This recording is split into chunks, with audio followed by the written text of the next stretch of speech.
ख़वातीनो हज़रात, आइए हम देखें कि हम कहाँ खड़े हैं, हम डिफ़ॉल्टर होने जा रहे हैं।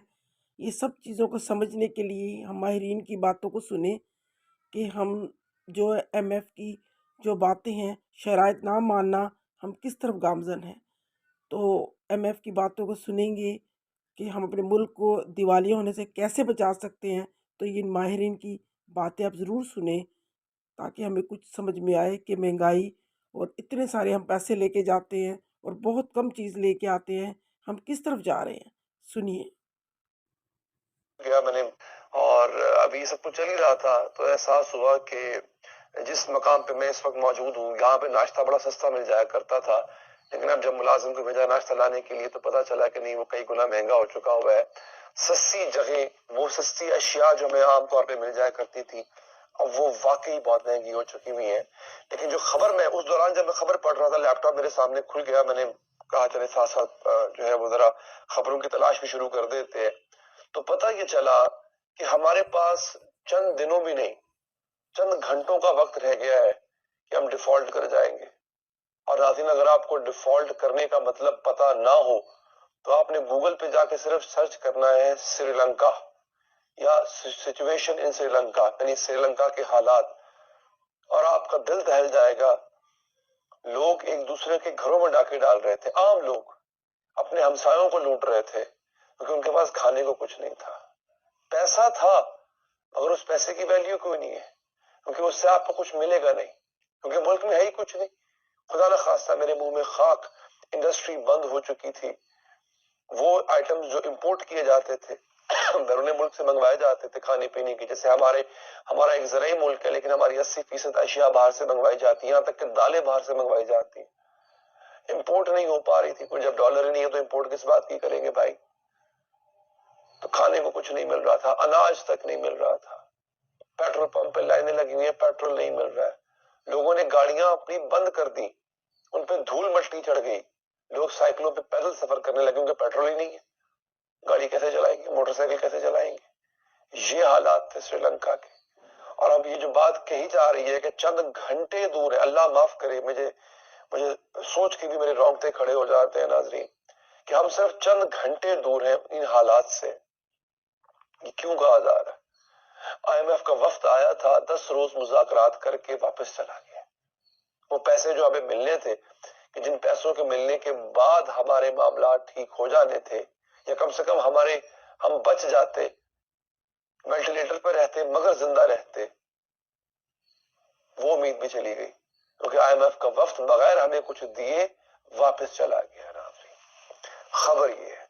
और अब यहाँ पे जो बात मैं आपसे कह रहा हूँ कि चंद घंटों का वक्त रह गया है, मैंने इन साहब का इंटरव्यू किया हुआ है बेशुमार दफा। ये एक दौर में पंजाब के वजीर खजाना भी रह चुके हुए हैं, और ये पाकिस्तान के टॉप के, पाकिस्तान के बहुत बड़े माहिर मईशत हैं जनाब हफीज पाशा साहब। ये हफीज शेख साहब नहीं है, इन्हें कंफ्यूज नहीं करना, इमरान खान साहब के दौर में वजीर खजाना रह चुके हैं, वो नहीं, ये हफीज पाशा साहब है, और ये बड़े माहिर इकोनॉमिस्ट है। इन्होंने कहा है कि अगर हमने आईएमएफ की शराइत पर फौरी तौर पर अमल दरामद नहीं किया, चंद घंटे दूर है। अच्छा, वो ये नहीं कह रहे कि आईएमएफ की शराइत बड़ी कोई अच्छी शराइत है, सारी की सारी अच्छी शराइत है, लेकिन हमारी मजबूरी ये है कि हमें आईएमएफ की हर बात माननी है। लेकिन मैं आपसे एक बात बताऊं आपको, ये पहली दफा है, मैंने इस पे वीडियो बनाई थी, शायद आपने वीडियो पहले देखी हो। ये पहली दफा है कि आईएमएफ को हम पे तरस आ गया। वो हमें पैसे नहीं दे रहा, लेकिन हमें बात बड़ी अच्छी, हमसे बहुत अच्छी बात मनवाना चाह रहा है आईएमएफ। उसको वाकई हम पे तरस आया। उसने कहा है, हर दफा आपको याद है ये कहते हैं जनाब हमने पेट्रोल की कीमत बढ़ा दी है, बिजली की कीमत बढ़ा दी है, आईएमएफ कह रहा है वरना पैसे नहीं देगा। झूठ है ये सरासर झूठ है। आपको पता है आईएमएफ क्या कहता है? आईएमएफ कहता है अपनी आमदन बढ़ाओ। भाई कब तक कर्ज की माय पीते रहोगे? अपनी आमदन बढ़ाओ। तो ठीक है, कर्ज देने वाला आपसे कह रहे हैं कब तक तू कर्ज लेता रहेगा, 70 साल से कर्ज ले रहा है, अपनी आमदन बढ़ा तब अगला कर्ज दूंगा। उसको भी तो उम्मीद हो ना कि मुझे कर्ज वापस कर सकेगा। हम कहते हैं अच्छा ठीक है, पेट्रोल की कीमत बढ़ा दो, अच्छा बिजली की कीमत बढ़ा दो। आईएमएफ नहीं कहता हमें ये करने को, आईएमएफ कहता है अपनी आमदन बढ़ाओ। अब की बार आईएमएफ ने हम पे एहसान क्या किया? उसने कहा नहीं ऐसे नहीं होगा, मैं तुम्हें बताऊंगा आमदन कैसे बढ़ाओ तुम अपनी। तुम अपनी शाह खर्चियां कम करो। IMF ने कहा है, IMF ने कहा है कि ये जो कौमी इदारे हैं, PIA, railway, steel mill, LESCO, FESCO, distribution कंपनियां जितनी भी हैं, वापडा, जो नुकसान करती हैं अरबों रुपए का हर साल, ये कम करो। जो तुम गरीब से टैक्स लेते हो, तनख्वाहदार तबके से टैक्स लेते हो, नहीं ये नहीं करो, हर किसी से टैक्स लो, टैक्स नेट बढ़ाओ, टैक्स का जो जाल है वो बढ़ाओ, ज़राअत वालों से टैक्स लो। 900 अरब रुपया कमाते हैं हमारे ज़राअत से वाबस्ता लोग, टैक्स देते हैं 3 अरब रुपया सिर्फ, इनसे टैक्स लो, ताजरों से टैक्स लो, अमीर लोगों से टैक्स लो, मरात कम करो। वापडा के मुलाजमीन ने पिछले साल 25 करोड़ यूनिट बिजली फूक दी, 5 अरब रुपए की इन्होंने बिजली मुफ्त इस्तेमाल। आपको पता ना वापडा के मुलाजमीन को बिजली मुफ्त होती है, इन्होंने इस्तेमाल कर, उन्होंने कहा कम करो, ये खत्म करो, ये काम करो।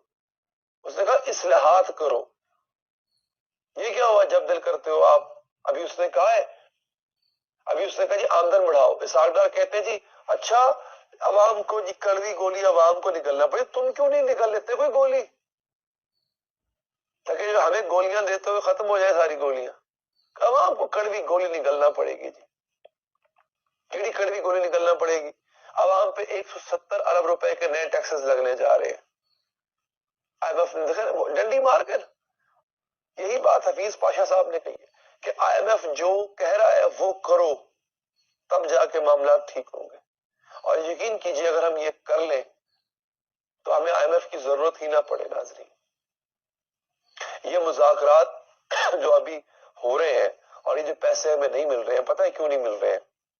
ये दिसंबर 2022 में हमें मिल जाने थे, लेकिन हुआ नाजरीन ये कि इमरान खान साहब ने IMF की कुछ शराइत मानने से इनकार कर दिया। मतलब पहले मान गए थे, बाद में उन पे अमल दरामद करने से इनकार कर दिया, सब्सिडी दे दी। IMF कहता सब्सिडीज खत्म करो, जो रियायत देते हो पेट्रोल पे खत्म करो। उसने कहा नहीं।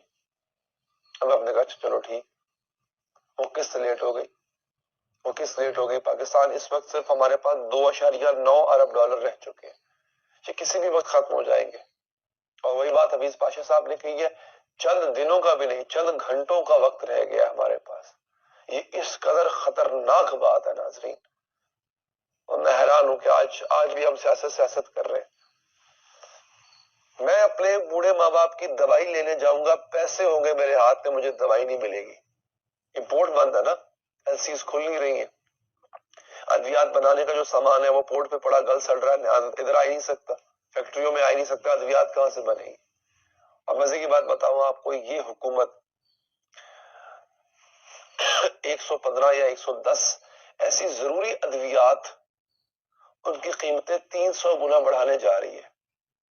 जी हाँ, सुना आपने, मेडिसिन पे भी अब और कीमतें बढ़ाने गवर्नमेंट जा रही है।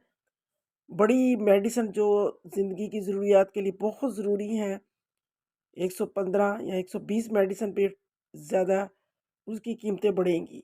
रोज़ बरोज़ हर चीज़ पे कीमत बढ़ रही है, ये हमें सोचने समझने की ज़रूरत है। इस वक़्त के MF की जो शराइत है वो क्या हैं, गवर्नमेंट को समझने के लिए और हमारी इस सब आवाम को सहूलतें देने के लिए ये गवर्नमेंट का काम होता है, और ताकि आवाम पुरसकून रहे, मुल्क में अमन अमान हो, खुदावंद हमारे मुल्क को सलामत रखे और हुक्मरानों को अक्ल और दानाई दे कि इस सारी जो आने वाला बुरा वक्त है इसको संभाल सके। पाकिस्तान की सलामती चाहे, पाकिस्तान जिंदाबाद। आवाम की जो है ख्वाहिशें हैं और जो उनकी ज़रूरियात को खुदा पूरा करे। प्लीज़ मेरे चैनल को सब्सक्राइब कर लिया करें अगर आपको मेरी बातें, ताकि मेरी हौसला अफजाई हो, मैं आपके लिए कुछ और ला सकूं। Thank you so much.